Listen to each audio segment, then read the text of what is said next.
টানা গত কয়েকদিন বর্ষায় যেটুকুই কষ্ট হয়েছে, আমার মন্ত্রণালয়ের পক্ষ থেকে আমি প্রশাসকের পক্ষ থেকে নগরবাসীর কাছে দুঃখ প্রকাশ করছি, ক্ষমা চেয়ে নিচ্ছি। ধানমন্ডি লেক মালিকানা গণপূর্ত মন্ত্রণালয় কাগজপত্র দিকে কাজ করতে গিয়ে তাহলে এখানে ইন্টারফেয়ার করতে হলো কাকে? মাননীয় প্রধানমন্ত্রীর নেতৃত্বে মিটিং করে রেজুলেশন করে ওনার স্বাক্ষর নিয়ে ধানমন্ডি লেক আমরা দক্ষিণ সিটির কাছে হস্তান্তর করলাম 50 বছরের জন্য, যে এই লেকটি এখন দক্ষিণ সিটি কর্পোরেশন স্লাস তুলে পরিষ্কার করে মানুষের জন্য পরিবেশ বান্ধব করে সৌন্দর্য বর্ধন করে এবং ভালো ভালো ওয়াশগুলো তৈরি করে যাতে এই অঞ্চলের মানুষ সকাল বিকাল দিন রাত হাঁটা চলা করতে পারে, লাইটিং করে এবং লাস্ট মাথায় গিয়ে একদম অপরিচ্ছন্ন যে জায়গাটি রয়েছে সেখানে রবীন্দ্র সরোবরের মতো একটি নজরুল সরোবর তৈরি হবে এবং ওই এলাকা আগামী 1 থেকে 1.5 বছরের মধ্যে ধানমন্ডির লোকের চেহারা চিনবে। এরপর মাননীয় প্রধানমন্ত্রী বললেন কি হাতির ঝিল আপনার গুলশান লেক, বাড়িধারা এবং বনানী লেকের সরাসরি রাজুককে দায়িত্ব দেওয়া হলো এবং সেখানে আমি নিজেও মনিটরিং করি।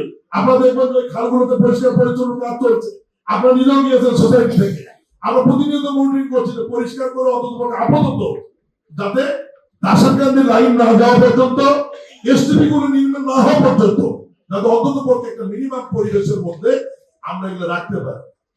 আর সামাজিক যোগাযোগ মাধ্যমের সৌজন্যে আমরা ভালো মন্দ অনেক কিছু দেখতে পাই। আমি ঢাকা মহানগরবাসীকে বিনয়ের সাথে আগেও বলেছি, এখনো বলছি, বৃষ্টিপাতের একটা লিমিটেশন যদি থাকে পানি নিষ্কাশন হয়ে যাবে, কিন্তু অতিরিক্ত যদি বৃষ্টিপাত হয় এই যে বিভিন্ন ময়লা আবর্জনার মাধ্যমে যে পানি নিষ্কাশনের পয়েন্টগুলি যখন বন্ধ হয়ে যায় তখন কিছু কিছু মোড় এলাকায় অতিরিক্ত পানি হয়ে যায়, যেটা ভিডিও করে অনেকে ছাড়ে এবং আমরা এতে বিব্রত হই। আপনারা খেয়াল করেছেন যে টানা গত কয়েকদিন বর্ষায় যেটুকুই কষ্ট হয়েছে, আমার মন্ত্রণালয়ের পক্ষ থেকে আমি প্রশাসকের পক্ষ থেকে নগরবাসীর কাছে দুঃখ প্রকাশ করছি, ক্ষমা চেয়ে নিচ্ছি। আপনারা ভাই আমাদেরকে একটু সহযোগিতা করবেন। দেখবেন প্রশাসক নিজেই গ্রাম ভোট করে লোকজন নিয়ে ওই মুখগুলো আমরা নিজেরাই পরিষ্কার করে চেষ্টা করেছি যত দ্রুত সময়ের মধ্যে পানিগুলি নিষ্কাশন করা যায়।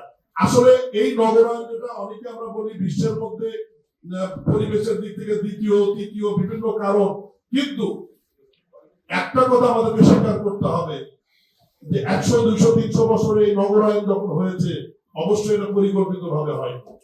অপরিকল্পিত ভাবে গড়ে ওঠা একটা নগরায়ণকে একটা সিস্টেমের মধ্যে নিয়ে আসতে গেলে একটু আমাদেরকে সময় দিতে হবে। যেহেতু এটি গণতান্ত্রিক পন্থায় মানুষের ভোটে নির্বাচিত সরকার, মাননীয় প্রধানমন্ত্রী সহ আমাদের আন্তরিকতার অভাব নাই, আমরা দিন রাত কাজ করছি, আমাদেরকে একটু সহযোগিতা করেন।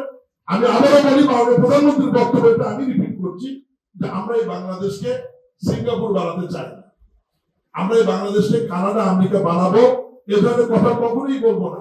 তবে মানুষের বসবাসযোগ্য নিরাপদ একটি নগরী যাতে আমরা মানুষকে উপহার দিতে পারি, এই জন্য আপনাদের সহযোগিতা নিয়ে এটা আমরা করবো। আর আপনাদের মাধ্যমে অনুরোধ জানাতে চাই, যত্র এই যে ময়লা ফেলানো, এখান থেকে যদি আমরা একটু সরে আসতে পারি তাহলে দেখবেন যে আমাদের কাজটি অনেক সহজ হয়ে যাবে। এ ব্যাপারে আমি নগরবাসীর সহযোগিতা কামনা করছি।